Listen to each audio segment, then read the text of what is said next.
Hello friends, welcome to my channel. जैसा कि आप सभी जानते हैं कि इस चैनल पे हम सी लैंग्वेज की एक कंप्लीट प्लेलिस्ट देख रहे हैं। सो स्टार्ट करते हैं एक नए वीडियो के साथ। Lecture 2 part 1 elements of C. Last video में हमने programming languages, translators, characteristics of C, structure of C program, compilation and execution of C programs and environment for C ये टॉपिक कवर किया था। अगर आपको इससे रिलेटेड कोई भी डाउट हो तो आप कमेंट करिए। आज का हमारा ऑब्जेक्टिव है कैरेक्टर सेट, एस्केप सीक्वेंस या execution characters, delimiters, reserve words या keywords, identifiers and data types. Character set, the characters that are used in C programs are given as below. देखिए, हम कोई भी लैंग्वेज पढ़ते हैं तो उसमें उसके कुछ एलिमेंट्स होते हैं। जैसे हम इंग्लिश पढ़ते हैं तो इंग्लिश में हमारे अल्फाबेट्स होते हैं। वैसे ही सी भी एक लैंग्वेज है, इसके भी अपने कुछ एलिमेंट्स होते हैं।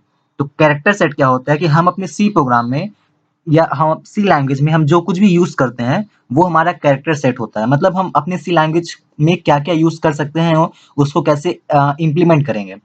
सो इसमें हम अपर केस और लोअर केस लेटर्स का यूज कर सकते हैं जो इंग्लिश के होते हैं। एग्जांपल जैसे ए बी सी से लेके जेड तक, कैपिटल या स्मॉल दोनों। एंड इसमें हम डिजिट्स यूज कर सकते हैं। इसमें हम ग्राफिक्स कैरेक्टर यूज कर सकते हैं। इसमें हम वाइट स्पेस कैरेक्टर्स यूज कर सकते हैं और इसमें कुछ अदर कैरेक्टर्स भी होते हैं। ग्राफिक्स कैरेक्टर्स में जैसे plus minus multiply divide back slash less than equal to etcetera, ये सब कैरेक्टर्स होते हैं। वाइट स्पेस कैरेक्टर्स जैसे कि space character and horizontal tab etcetera. And other characters में हमारे बैक स्पेस, नल कैरेक्टर्स ये सब आते हैं।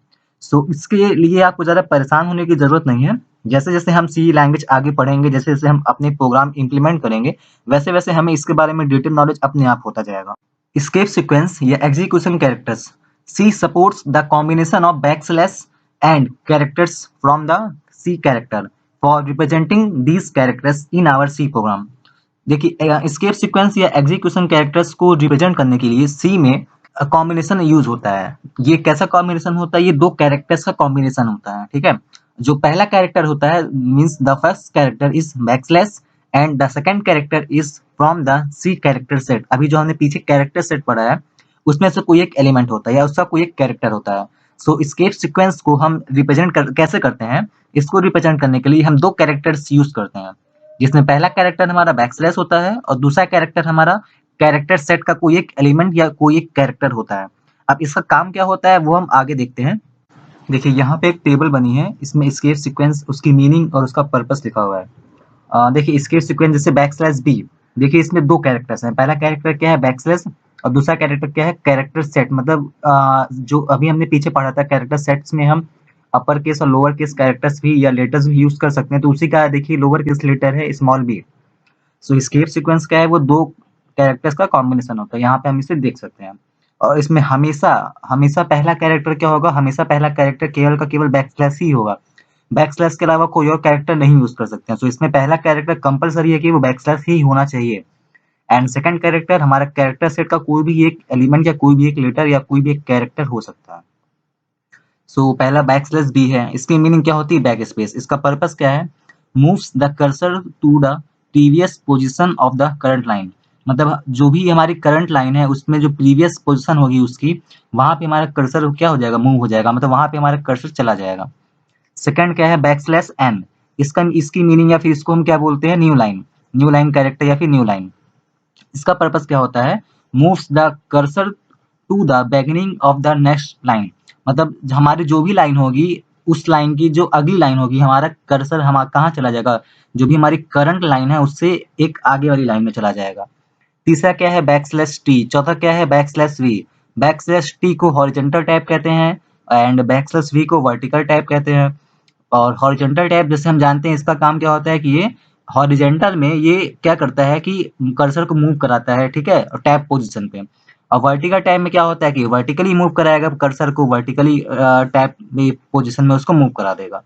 सो इसके अलावा भी बहुत सारे स्केप सीक्वेंस होते हैं जिससे हम जब भी आगे अपने प्रोग्राम इंप्लीमेंट करेंगे सो वहाँ पे जैसे जैसे उसको यूज करते रहेंगे वैसे वैसे इन स्केप सीक्वेंस के बारे में जानते रहेंगे। Delimiters. Delimiters are used for syntactic purpose in C. देखिए, हर चीज का एक सिंटैक्स होता है, हर चीज का एक प्रारूप होता है, पहले से एक निर्धारित तरीका होता है। जैसे कि हम एप्लीकेशन लिखते हैं उसका एक सिंटैक्स है, हम लेटर लिखते हैं उसका एक सिंटैक्स है। सो हम कोई भी काम करते हैं तो उसका एक सिंटैक्स होता है, उसका पहले से एक निर्धारित तरीका होता है, एक प्रारूप होता है, उसी को हम फॉलो करते हैं। सी लैंग्वेज में भी हम जब भी प्रोग्रामिंग करेंगे तो हर चीज़ का यूज़ करने का एक सिंटैक्स होता है। सो इसी सिंटैक्स को हमको फॉलो करना होता है। अगर हम इस सिंटैक्स को फॉलो नहीं करते हैं सो हमारा प्रोग्राम गलत हो जाएगा, उसमें एरर्स आएँगी। तो डिलिमीटर्स क्या होते हैं, वो भी कैरेक्टर्स ही होते हैं, ठीक है? लेकिन ये सिंटैटिक पर्पस के लिए यूज़ होते हैं। जैसे यहाँ पे टेबल बनी है, यहाँ पे आप देख सकते हैं कि यहाँ पे डिलिमीटर्स उसकी मीनिंग और उसका पर्पस दिया हुआ है। जैसे कोलन है, कोलन का पर्पस क्या होता है? Used for labels. जब हम सी प्रोग्राम बनाएँगे तो उसमें अगर लेबल यूज़ करते हैं तो उसमें हम इस डिलिमीटर का यूज़ करेंगे कोलन का। नेक्स्ट क्या है? सेमीकोलन। इसका पर्पस क्या होता है? End of statement. हम सी लैंग्वेज में कोई भी स्टेटमेंट लिखते हैं तो हम उसे एंड करते हैं। एंड करने के लिए क्या यूज़ करते हैं? सेमीकोलन। तीसरा क्या है? पैरेंथेसिस। इसका यूज़ क्या होता है? Used in expressions. जब भी हम कोई एक्सप्रेशन लिखते हैं सी प्रोग्राम में तो हम इसका यूज़ करते हैं। ऐसे ही स्क्वायर ब्रैकेट, कर्ली ब्रैकेट और भी डिलिमीटर्स होते हैं जिनका अपना एक यूज़ होता है। स्क्वायर ब्रैकेट का यूज़ क्या है? Used for array. ये एरे के लिए यूज़ होता है। कर्ली ब्रेसेस का यूज़ क्या होता है? Used for block of statements. So statements को एक ब्लॉक में करने के लिए हम किसका यूज़ करते हैं? कर्ली ब्रेसेस का। सो हर डिलिमीटर्स का एक अपना एक पर्पस होता है जिसे हम फॉलो करेंगे। और ये यूज़ क्यों होते हैं? ये डिलिमीटर्स जो होते हैं वो सिंटैटिक पर्पस के लिए यूज़ होते हैं। सो आगे जब हम सी प्रोग्राम बनाएँगे, सी में प्रोग्रामिंग करेंगे तो हम इन डिलिमीटर्स का यूज़ अपने प्रोग्राम में करेंगे। सो आपको इसके लिए परेशान होने की ज़रूरत नहीं है। इसे जैसे-जैसे आप प्रोग्राम बनाएँगे वैसे-वैसे इसके बारे में आप अपने आप जानते जाएँगे। Reserved words या keywords. There are certain words that are reserved for doing specific tasks. These words are known as keywords and they have standard predefined meaning in C. देखिए इसका नाम से ही समझ में आ रहा है कि रिजर्व वर्ड्स मतलब ये पहले से ही रिजर्व है किसी टास्क को करने के लिए। सो सी लैंग्वेज में कुछ वर्ड्स होते हैं जो पहले से रिजर्व होते हैं किसी टास्क को परफॉर्म करने के लिए। इन्हीं ही हम कीवर्ड्स कहते हैं या फिर रिजर्व वर्ड्स कहते हैं और इनकी पहले से ही स्टैंडर्ड प्री डिफाइंड मीनिंग होती है। मतलब ये पहले से ही निर्धारित होते हैं कि ये क्या टास्क करेंगे। ये हमेशा लोअर केस में लिखे जाते हैं और सी लैंग्वेज में हमारे पास 32 कीवर्ड्स हैं जो सी में अवेलेबल हैं और इनके नाम नीचे दिए हुए हैं, आप पढ़ सकते हैं। एग्जांपल के लिए ऑटो, ब्रेक, केस, कैर, कॉन्स्ट, कंटिन्यू एक्सेट्रा। सो रिजर्व वर्ड्स ऐसे वर्ड्स होते हैं जो पहले से ही किसी टास्क को करने के लिए रिजर्व हैं। ये 32 होते हैं सी लैंग्वेज में। इन्हें हम कीवर्ड्स या रिजर्व वर्ड्स कहते हैं और इनकी पहले से ही स्टैंडर्ड प्री डिफाइंड मीनिंग होती है। Identifiers. All the words that we will use in our C programs will be either keywords or identifiers. देखिए हम अपने सी प्रोग्राम में जो कुछ भी लिखते हैं, जो कुछ भी यूज़ करते हैं वो हमारा या तो कीवर्ड्स होते हैं या तो आइडेंटिफायर्स होते हैं। अभी हम पीछे पढ़ चुके हैं कि कीवर्ड्स क्या होता है। कीवर्ड्स स्टैंडर्ड प्रीडिफाइंड मीनिंग्स वाले कुछ वर्ड्स होते हैं जो किसी स्पेसिफिक टास्क को परफॉर्म करते हैं। और हमारा आइडेंटिफायर्स क्या होता है? ये यूजर डिफाइंड वर्ड्स होते हैं, मतलब जो हम डिफाइन करते हैं, जो यूजर डिफाइन करता है। और इसका काम क्या होता है? They are used to give names to entities like variables, arrays, functions, structures etcetera. हम लोग इसको यूज करते हैं अपने प्रोग्राम में किसी भी एंटिटी को कोई नाम देने के लिए, जैसे किसी वेरिएबल का नाम देने के लिए, किसी एरे का नाम देने के लिए, किसी फंक्शन का नाम देने के लिए, किसी स्ट्रक्चर्स का नाम देने के लिए एक्सेट्रा। सो कीवर्ड्स क्या होते हैं? वो प्री डिफाइंड होते हैं जिनका एक पहले से ही एक मीनिंग होती है, प्री डिफाइंड मीनिंग होती है। और आइडेंटिफायर्स क्या होते हैं? वो यूजर डिफाइंड वर्ड्स होते हैं जो एक यूजर डिफाइन करता है। और इसका काम क्या होता है? ये हमारे सी प्रोग्राम में किसी भी एंटिटी को कोई नाम देने के लिए हम इसका यूज करते हैं। देखिए आइडेंटिफायर्स होते क्या हैं ये तो हमने जान लिया कि ये यूजर डिफाइंड वर्ड्स होते हैं जिनका काम क्या होता है? ये हमारे सी प्रोग्राम में जितनी भी एंटिटीज होती हैं उसको ये नाम देते हैं। सो नाम देने का भी एक रूल होता है जिसे हमें फॉलो करना बहुत जरूरी होता है, वरना हमारे प्रोग्राम्स में एरर आएंगी। So rules for naming identifiers are given as below. पहला रूल क्या है? The name should consist of only uppercase and lowercase letters, digits and underscore sign. So हम जो भी नाम देंगे वो केवल का केवल अपर केस में होगा, लोअर केस में होगा या अंडरस्कोर साइन के साथ होगा। इसके अलावा हम कोई दूसरा नाम नहीं दे सकते हैं। हम सिंबल के रूप में केवल का केवल अंडरस्कोर साइन का यूज करेंगे, डिजिट्स का यूज कर सकते हैं, अपर case and lower case letters का यूज कर सकते हैं। इसके अलावा हम कोई भी लेटर्स, कोई भी साइन का यूज नहीं करेंगे। सेकंड रूल क्या है? First character should be an alphabet और अंडरस्कोर। जो हमारा आइडेंटिफायर का जो पहला कैरेक्टर होगा वो या तो अल्फाबेट होगा कोई, या तो वो अंडरस्कोर का साइन होगा। डिजिट नहीं हो सकता है या फिर कोई और कैरेक्टर नहीं हो सकता है। थर्ड रूल क्या है, the name should not be a keyword. देखिए किसी भी आइडेंटिफायर का नाम कोई कीवर्ड नहीं हो सकता है, क्यों? क्योंकि हमने पहले ही पढ़ा है कि कीवर्ड क्या होता है, वो प्री डिफाइंड होता है, मतलब उसका पहले से उसकी एक मीनिंग होती है। सो आइडेंटिफायर को हम किसी कीवर्ड का नाम नहीं दे सकते हैं। चौथा रूल क्या है, since C is a case sensitive so the upper case and lower case letters are considered different. For example, small में C O D E, capital C small O D E and capital में C O D E are three different identifiers.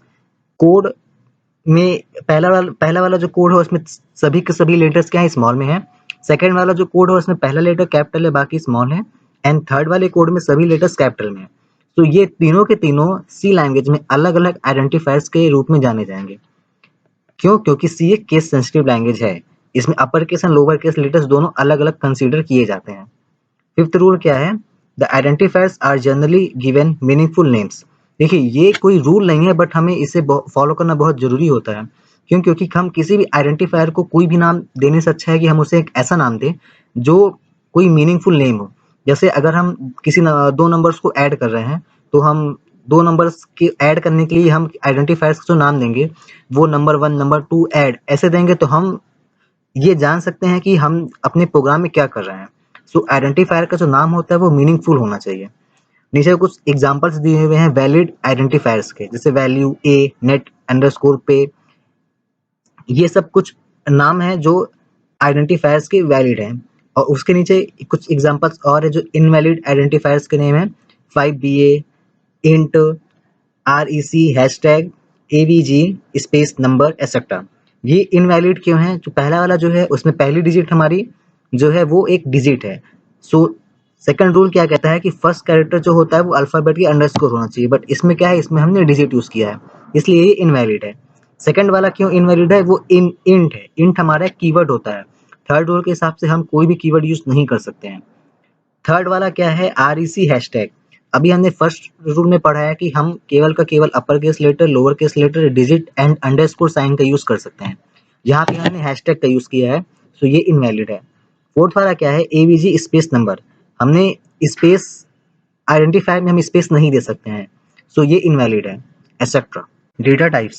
A data type defines a domain of allowed values and the operations that can be performed on those values.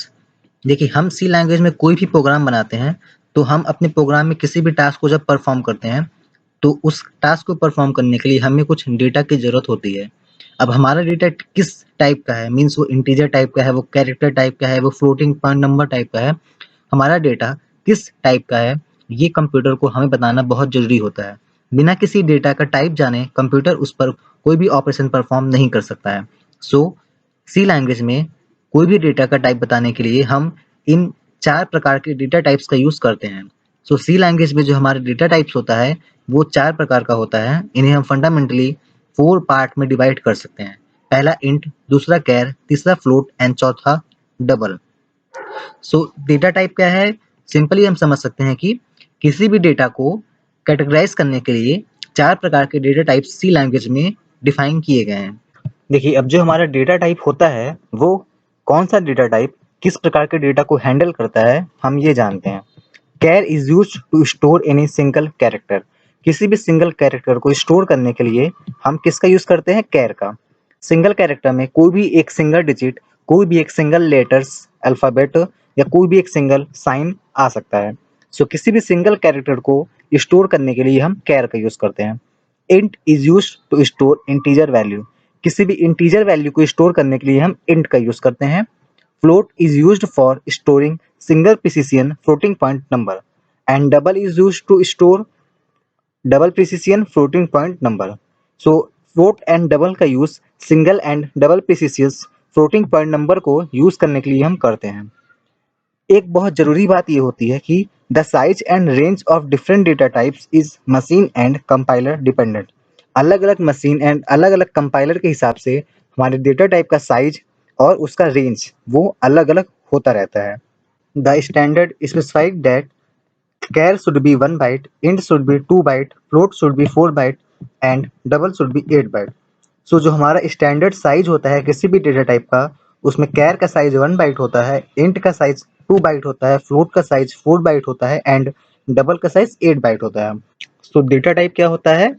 C language में किसी भी data को store करने के लिए या किसी भी डेटा को रिप्रेजेंट करने के लिए, उसे पहचानने के लिए कुछ डेटा टाइप्स डिफाइन किए गए हैं जो अलग अलग प्रकार के डेटा को हैंडल करते हैं।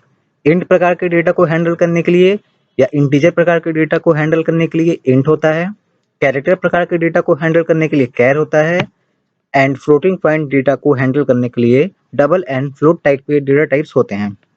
इनका अपना अपना साइज और अपनी अपनी रेंज होती है जो मशीन एंड कंपाइलर के हिसाब से चेंज होती रहती है। जो स्टैंडर्ड इनका साइज होता है वो कैरेक्टर का साइज 1 बाइट होता है, इंट का साइज 2 बाइट होता है, फ्लोट का साइज 4 बाइट होता है एंड डबल का साइज 8 बाइट होता है। मीन्स ये मेमोरी में कितना स्पेस लेंगे? सो अगर हम कैर प्रकार के डेटा को स्टोर करते हैं वो कंप्यूटर की मेमोरी में 1 बाइट का स्पेस लेगा, मीन्स 8 बिट का स्पेस लेगा। अगर हम इंटीजर प्रकार के डेटा को कंप्यूटर में स्टोर करते हैं या फिर इंटीजर प्रकार के डेटा पर कोई भी टास्क परफॉर्म करते हैं सो वो कंप्यूटर मेमोरी में 2 बाइट का स्पेस लेगा, मीन्स 16 बिट्स का स्पेस लेगा। अगर हम फ्लोट प्रकार के डेटा को हैंडल करते हैं या उसे अपने कंप्यूटर में अपनी कंप्यूटर की मेमोरी में स्टोर करते हैं सो वो कंप्यूटर मेमोरी में 4 बाइट का स्पेस लेगा, मीन्स 32 बिट्स का स्पेस लेगा। और अगर हम डबल प्रकार के डेटा को हैंडल करते हैं या उसे अपने कंप्यूटर मेमोरी में स्टोर करते हैं सो वो 8 बाइट्स का स्पेस लेता है। Thanks for watching this video. अगर आपको ये वीडियो अच्छी लगी हो तो इसे लाइक करें, सब्सक्राइब करें, अधिक से अधिक शेयर करें और अपना सपोर्ट करें। अगर आपको इस वीडियो का पीडीएफ चाहिए तो आप हमारे टेलीग्राम चैनल को ज्वाइन करिए जिसका लिंक डिस्क्रिप्शन सेक्शन में दिया हुआ है। आज का वीडियो थोड़ा प्रैक्टिकली नॉलेज पर बेस्ड था और हम लगभग थ्योरी ही पढ़ रहे हैं। सो जैसे जैसे हम आगे प्रैक्टिकल करेंगे, प्रोग्राम इम्प्लीमेंट करेंगे, वैसे वैसे हमें इन सब के बारे में अच्छे से नॉलेज होता जाएगा। सो अगर आपको कोई भी डाउट हो तो आप इस वीडियो को दोबारा देख सकते हैं, आप कमेंट कर सकते हैं। मैं पूरी कोशिश करूंगा कि आपका डाउट मैं क्लियर कर सकूं। सो एक बार फिर से थैंक्स एंड घर पे रहें, सेफ रहें, कोविड के प्रिकॉशंस का फॉलो करें। सो मिलते हैं अब नेक्स्ट वीडियो में।